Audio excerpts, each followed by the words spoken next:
আসসালামু আলাইকুম। প্রিয় দর্শক, আপনারা জানেন যে ঢাকা শহরে বিশেষ করে নগরীতে ২ টা ভোগান্তি। একটা হইলো যানজট, আরেকটা হইলো অতিরিক্ত ভাড়া। এইজন্য সরকার চাচ্ছে আ সাইকেল শেয়ারিং আরকি। মানে সাইকেলের বন্দোবস্ত করার চিন্তাভাবনা করছে। ঢাকার নাগরিক জীবনের ২ বড় ভোগান্তি তীব্র যানজট ও অস্বাভাবিক ভাড়া। এই বাস্তবতায় নগরবাসীর চলাচল সহজ করতে সরকার চালু করতে যাচ্ছে সাইকেল শেয়ারিং সেবা। সংশ্লিষ্টরা বলেছেন, সঠিক ব্যবস্থাপনা নিশ্চিত করা গেলে এটি নগর পরিবহনে কার্যকর বিকল্প হিসাবে ভূমিকা রাখতে পারে। প্রাথমিকভাবে রাজধানীর উত্তরা এলাকায় পরীক্ষামূলকভাবে এ প্রকল্প চালুর পরিকল্পনা রয়েছে। ইতিমধ্যে সেখানে ৬টি সাইকেল স্ট্যান্ড নির্মাণের কাজ চলছে। এসব স্টেশনের শুরুতে প্রায় ১৫০টি আধুনিক সাইকেল রাখা হবে। ব্যবহারকারীর চাহিদা বাড়লে ধীরে ধীরে সাইকেলের সংখ্যা ও স্টেশন বাড়ানো হবে বলে জানিয়েছে সংশ্লিষ্টরা।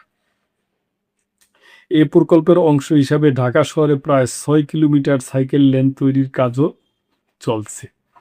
নিরাপদ ও স্বাচ্ছন্দ্যময় সাইকেল চলাচলের জন্য এটি গুরুত্বপূর্ণ বলে মনে করছেন নগর পরিকল্পনাবিদরা।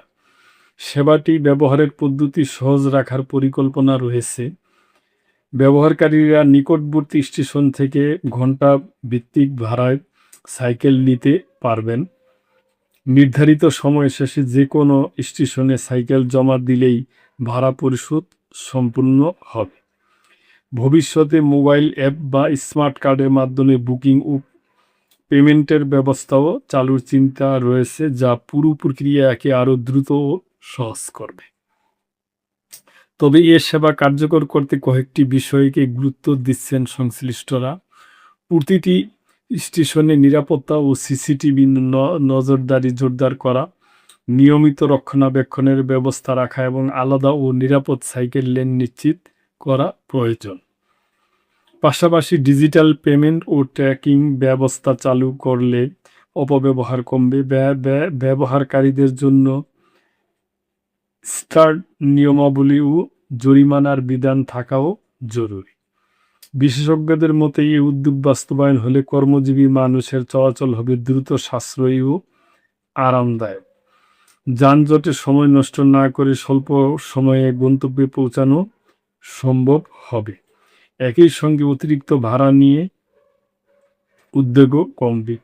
ভবিষ্যতে ইলেকট্রনিক সাইকেল যুক্ত হলে পরিশ্রমী দীর্ঘ পথ অতিক্রমের সুযোগ তৈরি হবে। উত্তরা দিয়ে শুরু হলেও ভবিষ্যতে পুরো ঢাকা শহরে এ সেবা সম্প্রসারণের পরিকল্পনা রয়েছে। সঠিক পরিকল্পনা ও কার্যকর বাস্তবায়ন হলে সাইকেল শেয়ারিং ব্যবস্থা নগরের টেকসই পরিবহন সমাধান হিসাবে গড়ে উঠতে পারে। তো প্রিয় দর্শক, এগুলা তো সবই মনে করেন আমরা নিউজের মাধ্যমে পাই করি, এগুলা তো সবই ভালো মানে লাগে। এখন বাস্তবায়নটা হইলেই বাস্তবায়নটা কবে থেকে শুরু হবে এবং হইলে এবং ঠিকঠাক সুন্দর ভাবে যেন হয়, এইটি আমরা চাই। তার কারণে আমাদের দেশে দেখা যায় যে কোনো প্রজেক্ট চালু হইলে, বিশেষ করে কোনো রোড গার্ডের কাজ এই যে শুরু করে আর শেষ হয় না। তা আমরা আশা করবো এই দিকে সরকার অবশ্যই নজর দিবে। এবং প্রিয় দর্শক, এ ব্যাপারে যদি আপনাদের কোনো মন্তব্য থাকে অবশ্যই করবেন এবং লাইক, কমেন্ট, শেয়ার করে সাবস্ক্রাইব করে মেম্বারশিপ নিয়ে চ্যানেলটি পাশেই থাকবেন। আল্লাহ হাফেজ।